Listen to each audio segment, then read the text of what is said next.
안녕하세요. 저는 수도권에서 사는 30대 여성입니다. 항상 여기 사연을 듣기만 했는데 저도 사연을 보내려니 무슨 말부터 시작해야 할지 모르겠네요. 사실 얼마 전에 정말 끔찍한 사건을 하나 겪었거든요. 아직도 그때 생각하면 심장이 두근거리고 손이 떨리지만 이제는 그 일에서 벗어나고자 어렵게 컴퓨터에 앉아 사연을 보내려고 합니다. 비록 글이 횡설수설하더라도 넓은 마음으로 이해 부탁드려요. 먼저 본격적인 이야기를 하기에 앞서 우리 집 이야기를 해야 할 듯합니다. 저희 아빠는 제가 태어나기 전부터 할아버지의 사업을 물려받아 전자부품 제조 회사를 운영했어요. 아빠는 회사를 키우는데 청춘을 바쳤고 그 결과 작년 기준 직원 수는 100명, 연매출은 150억 정도 나옵니다. 엄마는 아빠 회사의 사무실 업무를 담당하고 계세요. 저는 수도권의 4년제 대학교 영어 영문학과를 졸업하고 처음에는 아빠 회사에서 일하려고 했지만 돌아다니기를 좋아하고 한 곳에 진득히 있지 못하는 성격이라 회사 생활은 너무 지루하고 재미없을 것 같았습니다. 무슨 일을 해볼까 고민하다가 어릴 때 꿈인 스튜어디스가 되어보고자 항공사에 지원했는데 서류는 항상 붙었지만 면접에서는 자꾸 떨어지더라고요. 1년 정도 도전하다가 계속 안 돼서 결국 포기하고 지금은 학원 영어 강사로 근무 중입니다. 그리고 사실 저에게는 가족이 하나 더 있는데 바로 1살 많은 오빠예요. 오빠와 저는 제가 7살까지는 같이 살았습니다. 하도 어린 시절이라 기억이 가물가물하지만 어릴 적 사진을 보면 저는 항상 오빠의 손을 잡고 다녔고 오빠는 저를 다정스럽게 쳐다보며 잘 놀아주었어요. 행복만이 가득할 것 같은 우리 집에 오빠가 학교에 입학한 해의 추석 명절날 비극이 닥쳤습니다. 수도권에 살던 우리는 우리 집과 가까운 친할머니 집에 있다가 전라도에 사시는 외할머니 집에 가기 위해 고속버스 터미널에 갔어요. 원래 명절 때마다 터미널에는 사람이 붐볐지만 그 해는 유난히 사람이 많아 아빠는 오빠를, 엄마는 내 손을 꼭 붙잡고 이동하다가 사람들에게 휩쓸려 오빠가 아빠의 손을 놓쳐버렸습니다. 아빠가 바로 오빠의 이름을 불렀지만 오빠는 증발한 것처럼 사라져버렸어요. 그 뒤로 한동안 저는 친할머니 집에 있고 부모님은 오빠의 행방을 찾으러 몇 년 동안 전국 각지를 돌며 다녔지만 오빠의 머리카락조차 발견되지 않았습니다. 오빠가 실종되고 우리 집은 몇 년간 초상집이었어요. 웃음소리도 대화 소리조차도 없었고 그저 눈물과 한숨 소리로만 가득했습니다. 부모님이 저에게 화를 내거나 무섭게 하시지는 않았지만 부모님의 얼굴에는 그늘이 가득했었고 저는 그런 부모님께 투정이나 어리광 한번 부리지 못하고 자랐어요. 그렇게 5년 정도가 지났습니다. 부모님은 여전히 슬픔에 잠겨 있었고 저는 왜인지 모르게 자주 배가 아프고 무엇보다 두통이 심했어요. 동네 내과 소아과에서는 큰 이상이 없다고 했지만 저는 많이 아프고 힘들어서 친구들과 놀지도 못했습니다.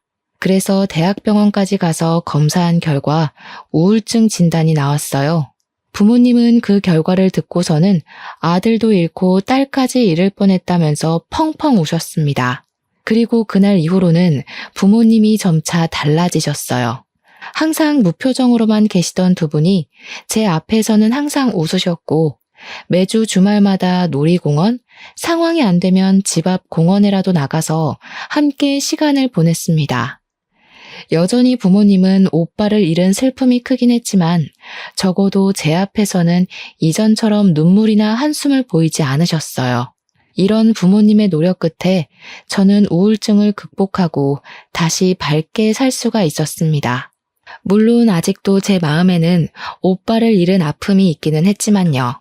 아무튼 무사히 대학교까지 졸업하고 학원 영어 강사가 되었고 친구가 소개팅을 해줘서 남편을 만나 결혼도 했습니다. 남편은 홀어머니를 모시고 사는 외동아들이에요. 저의 시어머니는 요양원 원장님이시고 상당히 직설적으로 말하는 성격이십니다. 처음에 제가 인사를 갔을 때도 제 직업에 대해서 들어보시고는 그깟 강사가 벌면 얼마나 버냐고 하시던 분이세요. 그래도 저에게 설거지, 제사, 김장과 같은 일을 시키시지도 않았고 부당한 요구를 하시는 분은 아니시기에 크게 불편하지는 않았습니다. 남편도 저는 물론 친정 부모님께도 정말 잘했으며 집안일도 잘 도와주었어요. 결혼 후 남편과의 관계도 돈독했고 저도 강사로서 어느 정도 입지를 다지며 남부럽지 않은 신혼생활을 즐기고 있었습니다. 다만 아빠의 회사 근처에 비슷한 업종의 회사가 새로 생겨서 매출이 조금 줄어들기는 했지만 그래도 큰 타격을 입을 정도는 아니었어요. 그러던 어느 날이었습니다. 아빠의 생신을 앞두고 평일에는 다들 일하느라 한자리에 모이기 힘드니 주말에 같이 점심을 먹으며 아빠의 생신 파티를 하기로 했어요. 그런데 미리 약속했던 날 아빠와 친한 거래처 사장님의 딸이 결혼식을 하는데 제 결혼식 때도 오셨던 사장님이시라 안 갈 수가 없다고 하셔서 어쩔 수 없이 점심 약속을 저녁으로 미뤘습니다. 아빠는 결혼식을 다녀오고 저녁에 가족끼리 만났는데 아빠가 큰 고민이 있어 보이셨어요. 저는 걱정이 돼서 결혼식장에서 무슨 일 있었냐고 물었더니 아빠가 하는 말이 결혼식장에서 오빠와 닮은 사람을 만난 것 같다고 하시는 게 아니겠어요? 저와 엄마는 깜짝 놀라 무슨 소리냐고 한번 자세히 좀 말해달라고 했습니다. 결혼식장에서 진혁이와 아주 똑같이 생긴 사람을 봤어. 대충 겉으로 봤을 때는 지금 진혁이의 나이인 30대 초반에서 중반 정도 되어 보이고 내 젊을 때랑 아주 똑같이 생겼었어. 오늘 나와 같이 간 회사 사장님이 그 젊은 친구가 나랑 너무 닮아서 그런데 혹시 아는 사이냐고 물어볼 정도였다니까. 그럼 한번 가서 나이와 이름을 물어보지 그러셨어요. 나도 그러고 싶었지. 그런데 예식장에는 사람이 너무 많아서 정신이 하나도 없더라고. 그래서 피로 현장에서 찾아봤는데 그냥 갔는지 안 보였어. 나중에 거래처 사장한테 아는 사람이냐고 한번 물어봐야겠어. 아이고, 내 정신 좀 보게. 오늘 내 생일 축하해주려고 왔는데 김서방 앞에서 이런 이야기나 하고 말이야. 내가 미안하네. 아닙니다, 장인어른. 생신날 잃어버린 아들을 찾게 된다면 더할 나위 없이 좋은 최고의 선물이죠. 정말 그분이 우리 다은이의 친오빠였으면 좋겠어요. 그럼 저도 형님이 생기고 너무 좋을 것 같아요. 아빠는 남편의 말에 정말 그랬으면 좋겠다고 하며 이해해줘서 고맙다고 말씀하셨습니다. 그리고 아빠의 생신인 월요일이 되었어요. 저는 점심시간쯤에 아빠에게 생신 축하드린다고 전화를 드렸습니다. 그런데 아빠의 목소리가 떨리고 좋지 않았어요. 무슨 일이 있나 싶어 어디 편찮으시냐고 물었더니 아빠가 지금 너무 놀랄 일이 있어서 그런다고 하며 이따가 퇴근길에 밤늦게라도 잠시 집에 오라고 하셨습니다. 제 근무 시간이 오후 2시에서 밤 10시까지이고 정리하고 뭐하고 하면 밤 11시에나 퇴근할 수 있어요. 그래서 밤 11시에 집에 가도 괜찮냐고 했더니 상관없다고 하시며 오늘 꼭 잠깐만 집에 들러달라고 하시고는 전화를 끊으셨습니다. 아빠의 목소리를 들으니 무슨 안 좋은 일이 있나 싶어 걱정되어 엄마에게도 전화했는데 엄마는 전화를 받지 않았어요. 그날은 부모님 걱정에 어떻게 하루 강의를 마쳤는지 모르겠습니다. 어찌어찌 수업을 마치고 강의를 마치자마자 원장 선생님께 양해를 구하고 바로 집으로 달려갔어요. 집에 갔더니 부모님은 눈물을 흘리셨는지 눈이 벌겋고 팅팅 부어 있었고 그 모습을 본 저는 깜짝 놀랐습니다. 다은아, 놀라지 마. 진혁이를 찾은 것 같아. 너의 오빠 찾았다고. 아빠의 말에 저는 심장이 쿵 내려앉는 것 같았습니다. 너무 기쁘기도 하고 이게 도대체 무슨 상황인가 싶어 일단 차근차근 말해달라고 했어요. 아빠는 거래처 사장님 딸의 결혼식장에서 본 젊은 사람이 오빠라는 확신이 들었다고 합니다.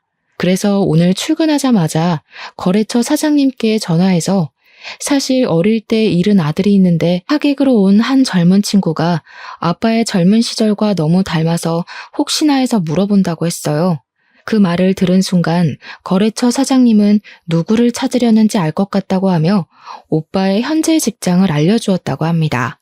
알고 보니 오빠는 아빠 회사 근처에 새로 생긴 비슷한 업종의 회사 개발팀 팀장이었어요. 거래처 사장님이 오빠가 다니는 회사 사장님의 번호를 알려주셔서 아빠가 바로 사장님께 전화했고 오빠를 닮은 젊은 사람의 나이와 이름을 알 수 있는데 나이는 현재 오빠의 나이와 같은 35살이고 이름은 오빠의 이름과 같은 이진혁이었습니다. 이 사실을 안 것이 점심시간 즈음이었고 점심시간이 지난 후 아빠는 바로 그 회사로 달려가 봤지만 아쉽게도 오빠는 지금 다른 지방으로 출장 중이라 볼 수 없었어요. 하지만 사원증으로 사진은 볼 수 있었는데 사진을 보니 오빠라는 확신이 들었다고 합니다. 아빠는 회사 사장님으로부터 어떻게 오빠가 이 회사 직원으로 있을 수 있는지 그 이야기를 듣게 되었어요. 사장님은 지금 회사를 차리기 전에 다른 회사에서 부장으로 있었고 오빠는 신입사원이었습니다. 그 당시 오빠는 배우려는 열정도 가득하고 항상 열심히 하려고 해서 당시 부장이었던 사장님 눈에는 참 인상 깊었다고 해요. 그 뒤로 종종 같이 저녁을 먹으며 살아온 이야기를 했는데 오빠는 보육원에서 살다가 성인이 되어 자립금을 받고 시설에서 나와 직업 전문학교에서 이쪽 일을 배웠다고 했습니다. 사장님은 힘들게 살아온 오빠가 안쓰러워 더 잘 챙겨주고 기술을 하나라도 더 알려주려고 했다고 해요. 그러다가 사장님이 우연한 기회에 자신의 회사를 차릴 수 있었는데 함께 일할 직원을 구하다가 오빠가 생각나 개발팀 팀장으로 스카우트했다고 했습니다. 이 말을 들은 아빠는 눈물을 흘렸고 사장님은 오빠의 연락처를 알려주며 한번 연락해서 만나보라고 했다고 해요. 저는 부모님의 이야기를 듣고 드디어 오빠를 찾았다는 생각에 기쁘기도 하고 얼떨떨하기도 했습니다. 집에 가서 남편에게 오빠를 찾았다고 이야기하니 남편도 어떻게 이런 우연이 있냐고 하며 매우 잘 됐다고 했어요. 그리고 그 주 주말, 오빠와 우리 가족이 드디어 한자리에 만났습니다. 엄마는 오빠의 뺨을 어루만지며 드디어 우리 아들을 만났다고 눈물을 흘렸고 오빠 역시 너무 보고 싶었다고 하며 펑펑 울었어요. 그리고 오빠는 저를 보더니 매일 울기만 하고 코나 질질 흘리던 그 꼬맹이가 벌써 이렇게 커서 결혼까지 했냐고 했습니다. 우리 가족의 모습을 본 남편도 옆에서 눈물을 흘렸어요. 오빠는 지금 우리 집과 그다지 멀지 않은 곳에서 살고 있었기에 우리는 앞으로도 종종 모이기로 약속했습니다. 남편 역시 오빠에게 매형이 생겨서 너무 기쁘다고 하며 앞으로 자주 만나 함께 술도 마시자고 했어요. 그 뒤로 남편은 오빠와 종종 둘이서만 만나 함께 저녁도 먹고 술도 마셨습니다. 그러다가 술을 너무 과하게 마시면 남편은 저한테 혼난다며 오빠 집으로 가서 잠도 자곤 했어요. 그럴 때마다 저는 술 먹고 집에 안 들어오는 남편을 향해 바가지를 긁었지만 오빠는 매제 아침에 해장까지 시켜서 잘 보낼 테니 남편 너무 혼내지 말라고 했습니다. 저와는 달리 부모님은 오빠와 남편이 형제처럼 잘 지내는 것 같아 너무 보기 좋다고 흐뭇해하셨어요. 그렇게 2년 정도가 지났습니다. 아빠는 이제 연세가 있으셔서 회사 운영하는데 많이 힘들어하셨어요. 아빠는 같이 일도 하고 앞으로 회사를 물려받을 수 있을 정도로 믿을 만한 사람이 필요하다고 했습니다. 직원들도 있었고 회사 간부도 있기는 했지만 아빠는 그 사람들이 회사를 운영해 나가기에는 적합하지 않다고 생각하셨어요. 그래서 아빠는 오빠가 아빠의 회사로 오기 바랐지만 오빠는 지금 있는 회사의 사장님께 죄송해서 이직하기 어렵다고 했습니다. 이 모든 상황을 들은 남편은 장인어른의 건강이 걱정된다며 회사에 들어가서 일을 도와드리고 싶다고 했어요. 그런데 남편은 전공이 전혀 다른 쪽이고 아빠 회사는 아무래도 기계를 직접 조작하고 다뤄야 하는 일이라 처음부터 하나하나 배워야만 했습니다. 저는 남편에게 아빠 회사로 들어가면 하나부터 10까지 다 배워야만 하는 상황이라 힘들 수도 있다고 했지만 남편은 솔직히 지금 다니는 회사에는 희망이 없어 보인다며 아빠의 회사로 들어가서 기술을 배우고 싶다고 했어요. 아빠도 남편에게 회사로 들어오면 힘들 것이라고 했지만 남편은 생각이 아주 확고했고 결국 남편은 아빠의 회사에 입사하게 되었습니다. 남편은 정말 열심히 했어요. 거의 매일 자정까지 일하며 기계 조작하는 것을 배웠고 주말에도 회사에 갔습니다. 저는 너무 힘들게 일하는 남편이 안쓰러워 몸도 생각해가며 일하라고 했지만 남편은 지금 빨리 일을 배워야 한다며 그 누구보다 열심히 했어요. 그러나 회사 사람들은 남편을 인정해주지 않았습니다. 일부러 남편 앞에서는 전문 용어를 써서 남편이 하나도 못 알아듣게 하고 회사 내의 중요한 일도 남편에게 말해주지 않는다고 해요. 남편은 그 사람들에게 인정받으려면 빨리 일을 배워야 한다고 하며 이 악물고 정말 열심히 일했습니다. 아빠도 그런 남편의 모습을 아주 좋게 보셨고 아직은 남편이 회사에서 일을 맡아서 할 정도는 아니지만 조금 더 있으면 회사에 큰 도움이 될 수 있을 것 같다며 칭찬을 하셨어요. 그러다가 명절이 왔습니다. 원래 시댁이 우리 집에서 1시간 거리라서 한 달에 한 번꼴로 시댁에 갔었는데 남편이 아빠 회사로 들어가고 나서는 거의 넉 달 만에 시댁에 간 상황이었어요. 시어머니는 오랜만에 본 남편을 보며 한숨을 푹 쉬셨습니다. 우리 준석이 얼굴이 아주 반쪽이 됐네. 예, 우리 준석이가 너네 아빠 회사에서 일하는데 무슨 일반 사람들처럼 그렇게 일을 시키니? 아무래도 아빠 회사는 기술이 필요한 회사라 아직은 배우느라 그래요. 다들 이쪽 업계에서 10년, 20년은 되신 분들인데 이분들과 함께 일하려면 아무래도 남편도 열심히 해야죠. 그래서 저와 남편이 힘들 수 있다고 남편을 말렸는데 남편이 굳이 아빠 회사에 들어갔네요. 어머, 얘 좀 보게. 얘, 아무리 그래도 준석이가 사장님의 사위인데 그냥 한 자리 하나 주면 안 되니? 누가 들으면 무슨 너네 아빠 회사가 대기업인 줄 알겠다. 그래봤자 동네 구멍가게 수준인 가게인데 뭘 그리 따지고 드니? 그냥 빨리 딸인 네가 너네 아빠한테 우리 아들한테 부장이나 차장 같은 자리 하나 주라고 말해봐. 그래야 빨리 우리 아들도 사장도 하고 하지 않겠어? 너도 기왕이면 사장 와이프면 좋잖아. 우리 아들 그래도 수도권에 4년제 대학도 나오고 이전 회사에서 그래도 인정받으면서 살던 애인데 너무 고생해서 안쓰럽다. 어머니, 지금 어찌어찌해서 남편이 관리직에 앉았다고 해도 기술에 대해서 전혀 모른다면 분명히 사람들에게 무시당할 거예요. 그런 것 때문에 아빠도 남편에게 쉽게 관리직 자리를 못 주시는 거고요. 참 네가 융통성 없는 게 네 아빠 닮아서 그런가 보다. 아휴, 내가 말을 말아야지.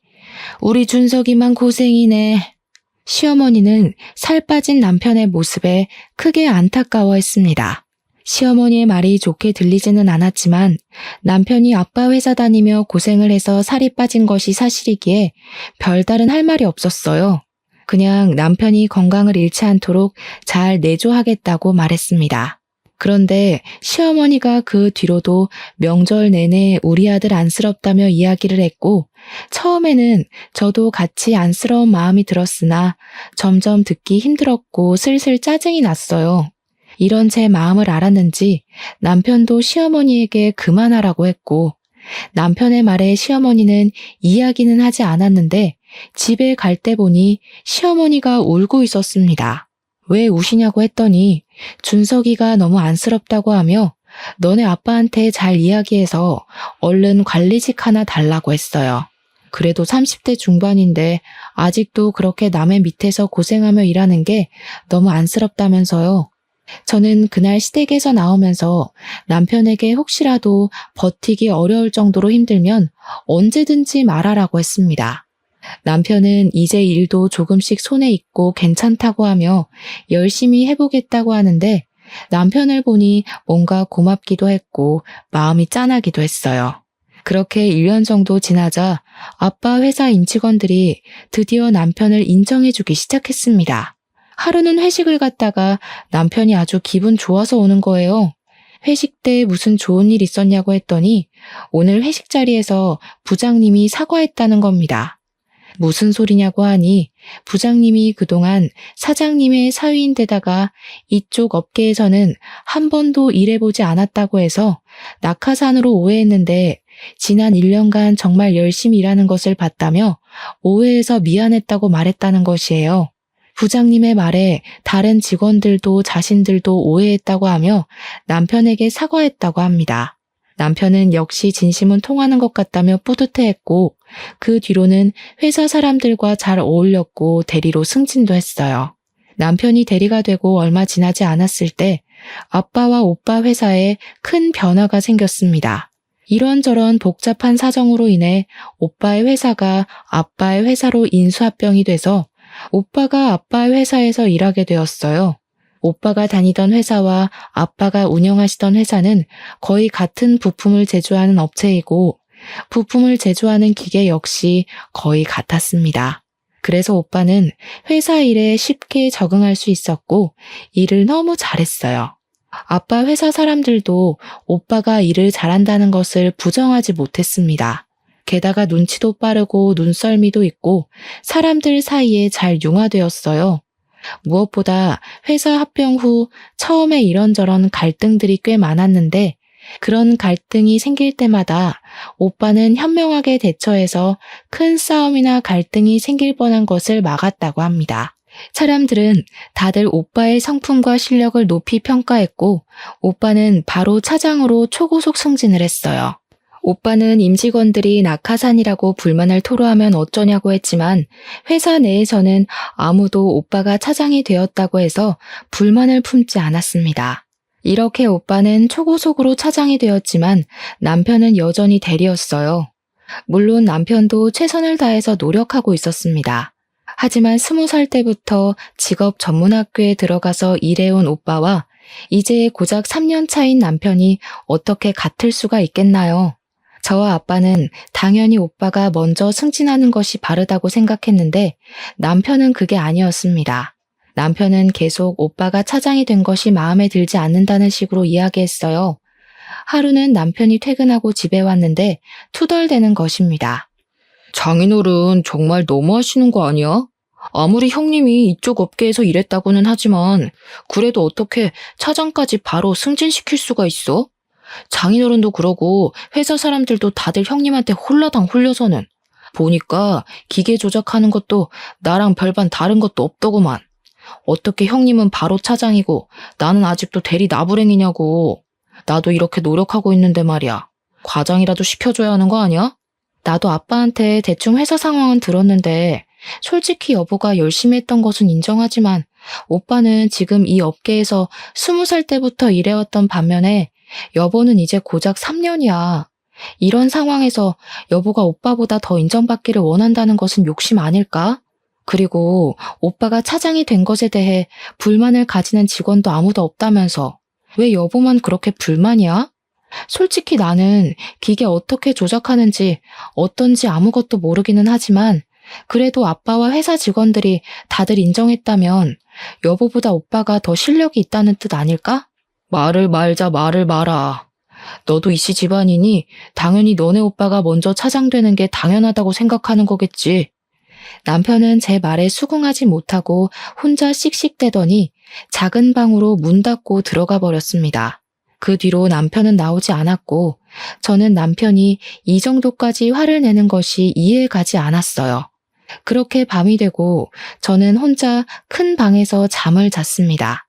잠을 자다가 새벽에 목이 말라 거실로 나왔는데 남편이 누군가와 통화 중이었어요.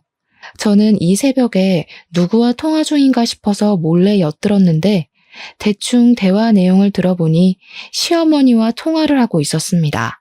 남편은 시어머니에게 우리 아빠의 회사를 물려받아 사장 자리에 한번 앉아볼 생각으로 왔는데 갑자기 형님 그러니까 우리 오빠가 등장하는 바람에 일이 다 틀어졌다고 말을 했어요.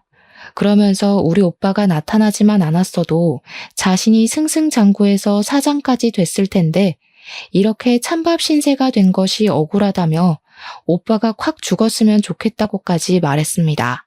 시어머니는 남편의 말에 화가 잔뜩 난 듯했고 우리 아빠에 대해 좋지 않은 이야기까지 하는 듯했어요. 이 이야기를 들은 저는 너무 충격이었습니다. 남편이 갑자기 아빠의 회사에서 일한다길래 저는 정말 아빠를 돕고 싶어서인 줄로만 알았는데 사장 자리까지 생각한 줄은 몰랐어요. 게다가 오빠 때문에 자신이 사장을 못할 것 같은 상황이 되자 오빠가 죽었으면 좋겠다고까지 말하는 것이 충격이다 못해 섬뜩했습니다. 저는 방문을 열려다가 남편의 목소리가 너무 격양되어 있어서 일단 못 들은 척하고 다시 조용히 큰 방으로 갔어요. 저는 이 상황을 어찌해야 할지 몰라 밤새 고민을 하다가 남편이 출근한 후 바로 아빠에게 전화했습니다. 아빠는 안 그래도 저에게 할 말이 있어서 전화하려고 했다고 했어요. 사실은 말이다. 김서방이 요새 회사 내의 소문이 정말 안 좋아. 자신이 사장님의 사위라서 회사를 물려받을 것이라고 하며 회사 사람들에게 갑질하고 회사 사람들을 무시하고 다닌다더구나. 게다가 새로 들어온 사무실 여직원이 있으면 자신이 이 회사 사장이 될 것이라고 하며 따로 만나서 밥 먹고 술 먹고 하나 봐. 요새 김서방 집에는 일찍 들어오니? 아니요, 거의 매일 일해야 하느라고 늦게까지 일했어요. 여전히 밤 11시나 돼야 집에 와요. 근데 매일 회사 사람들과 밥을 먹으면서 반주한다고는 했어요. 그래서 저는 일하고 밥을 먹으면서 간단히 한잔하고 오는 줄 알았어요. 야근은 무슨, 매일 칼퇴근하고 있어. 아마 사무실 여직원이랑 같이 밥 먹는 것 같아. 어찌됐건 나는 김서방에게 회사 경영을 절대 맡기지 않을 것이고 회사 관리직으로 앉힐 생각도 없어. 아무리 가족이라고 해도 가족과 회사는 엄연히 다른 거야. 네가 서운해하지 않았으면 좋겠구나. 사실 저도 아빠에게 드릴 말씀이 있어요. 어제 남편이 시어머니와 통화하면서 남편이 아빠 회사를 물려받아 사장이 되고 싶었는데 갑자기 오빠가 나타나는 바람에 일이 다 그르쳤다고 했어요. 심지어 오빠가 죽었으면 좋겠다고까지 하더라고요. 그래서 저도 아빠에게 이 사실을 알리려고 전화했어요. 아빠도 내 말에 적잖이 충격을 받으셨고 저 역시 남편과 앞으로 어떻게 해야 하나 고민을 했습니다. 그 뒤로 저와 남편은 한 집에서 살지만 남남처럼 지냈어요. 남편은 매일 밤 1시에서 2시 정도에 들어와서 아침 6시에 나갔습니다. 남편과 대화를 해보려고 해도 집에 오면 바로 작은 방에 문을 닫고 들어가 버리고 저랑은 눈도 마주치지 않으려고 해서 대화조차 할 수가 없었어요. 그러다가 주말이 되었습니다. 아침 10시쯤에 일어났는데 남편은 일찍부터 어디론가 나가서 보이지 않았어요. 남편이 한 번씩 주말에 운동하러 나갔다가 오후 늦게 집에 들어왔었기에 당연히 남편이 운동하러 갔을 것으로 생각했습니다. 저 혼자 간단히 밥을 먹으려고 준비하고 있을 때 엄마에게 전화가 왔어요.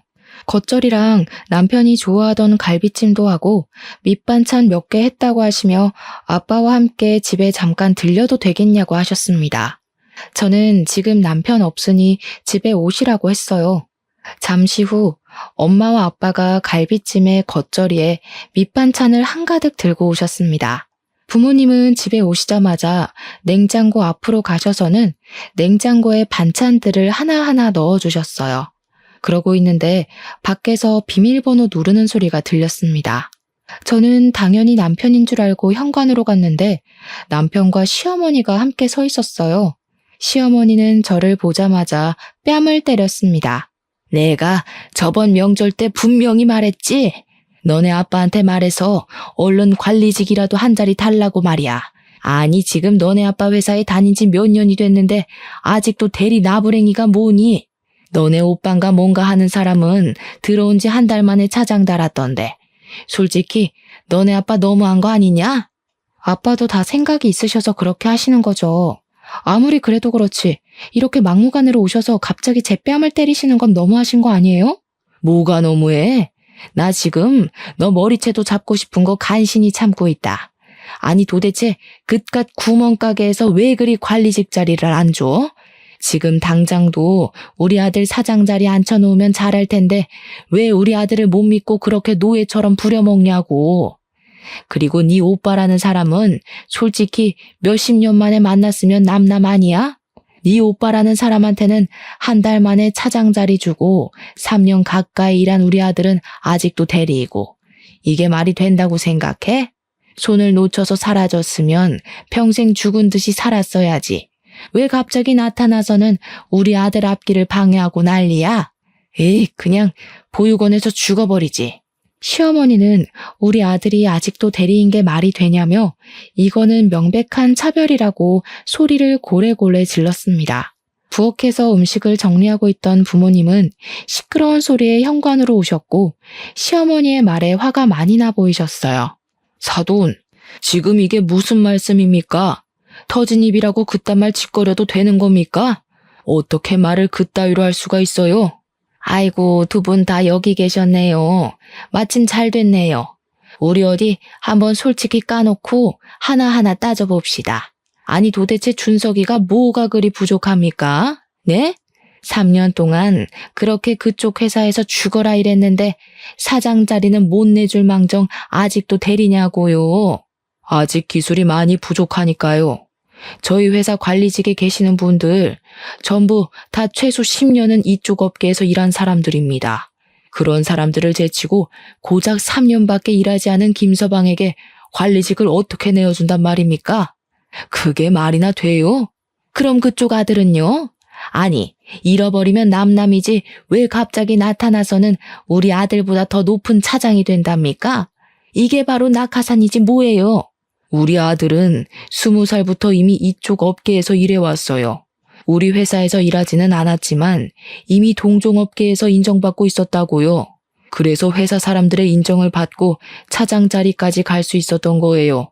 그리고 저도, 다은이도 당신 아들이 우리 회사에서 일하길 바란 적 없습니다.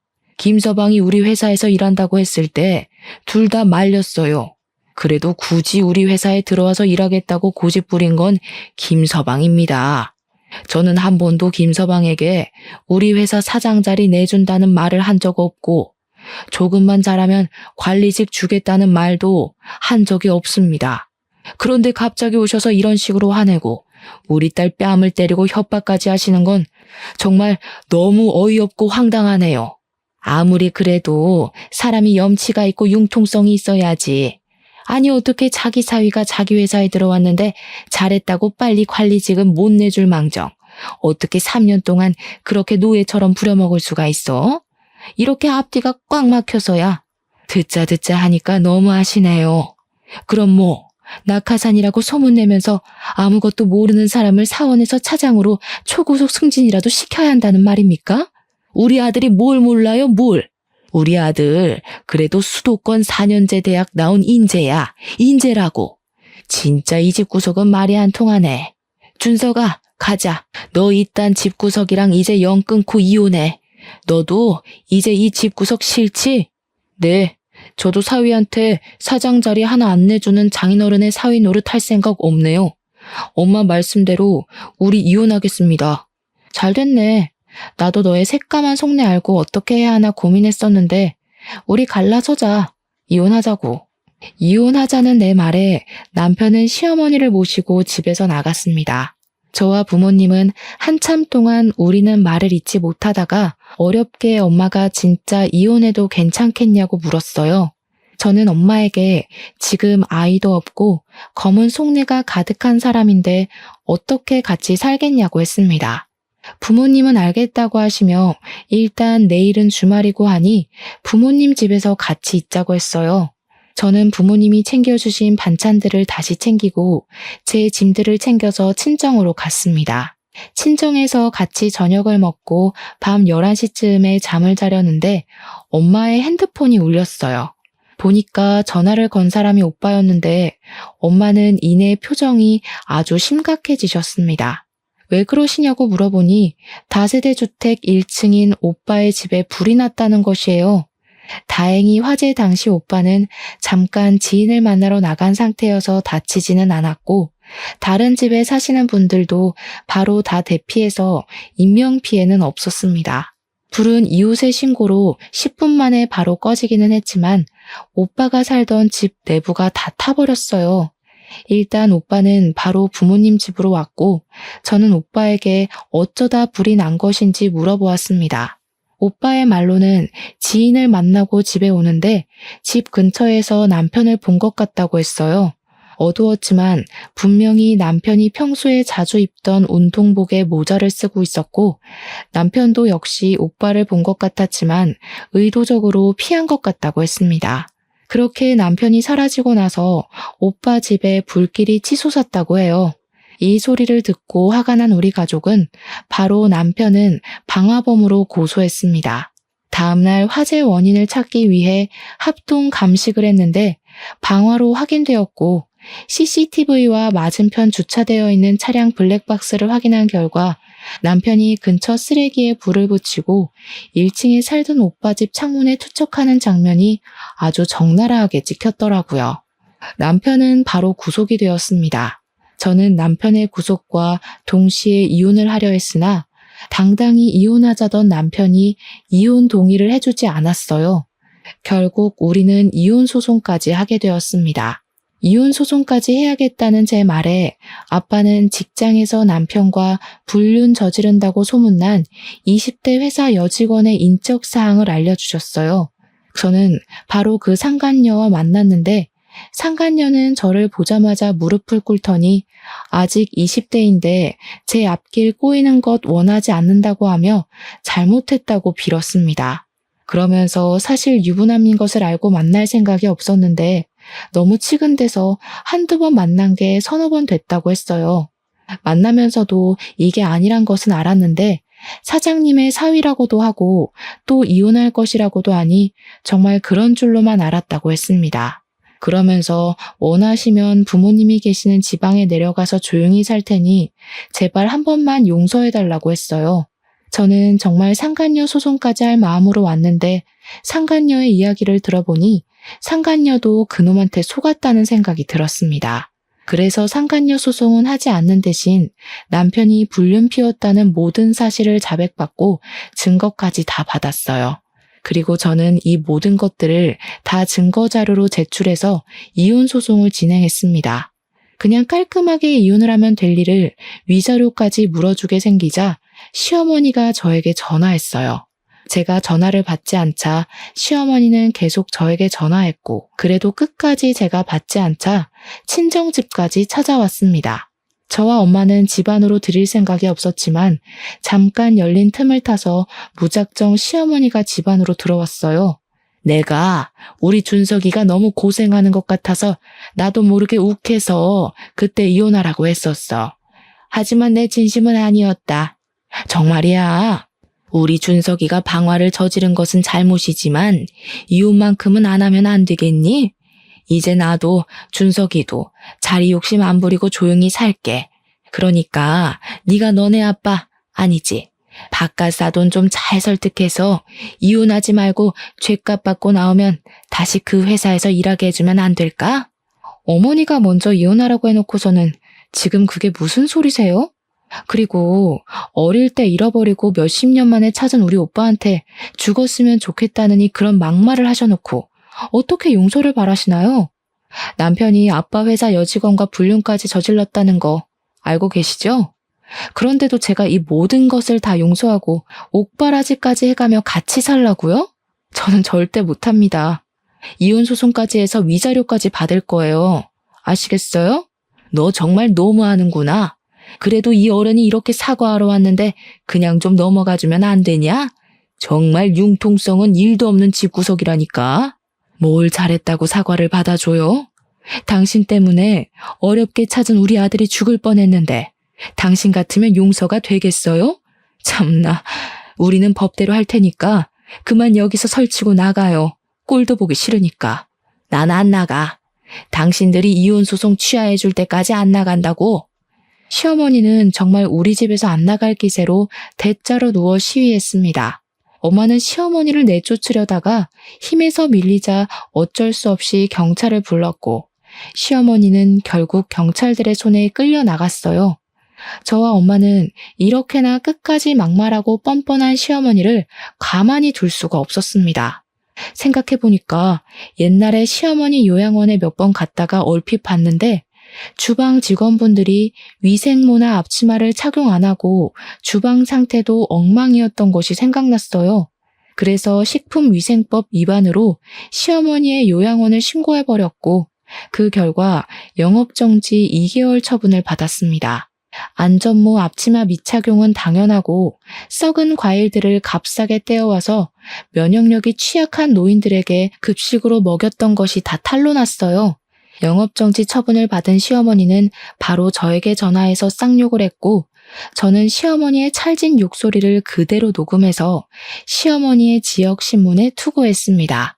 그러자 그곳에 부모님을 요양시킨 보호자들이 난리가 났고 요양원 직원들도 시어머니의 막말에 도저히 일을 못하겠다며 전부 퇴사해버렸어요. 그 결과 요즘 같은 고령화 시대에 보기 드물게 요양원이 폐원했답니다. 이러한 일이 있고 나서 적지 않은 시간이 흘렀어요. 저는 지금 친정 부모님과 함께 살며 친정 아빠 회사로 들어가 사무실 직원으로 일하고 있습니다. 오빠는 여전히 회사에서 인정받으며 열심히 일하고 있어요. 남편은 이혼 소송에서 패소해서 위자료를 지급해야 했고 방화죄로 징역 2년이 선고되었습니다. 그리고 요양원이 폐원되는 바람에 당장 돈벌이도 잃고 아들의 옥바라지까지 해야 할 처지가 된 시어머니는 살던 집도 팔아버리고 허름한 원룸 하나 구해서 겨우 살고 있다고 해요. 이렇게 자리 욕심에 눈이 멀었던 전 남편과 전 시어머니는 해서는 안 될 잘못을 저질러 지금 죗값을 톡톡히 받고 있습니다.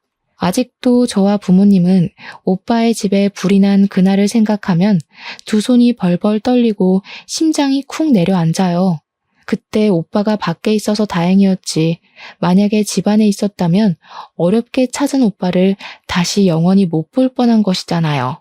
부모님이 몇십 년 만에 오빠를 찾고 나서 기쁨의 눈물을 흘린 것을 옆에서 봤음에도 이런 일을 벌인 전 남편을 저는 평생 원망하고 증오하며 살 것 같습니다.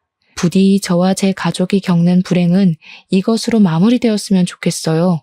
실종, 방화라는 엄청난 사건을 겪었으니 이제는 우리 가족에게 꽃길만 펼쳐지길 바라며 저의 사연을 마칩니다. 감사합니다.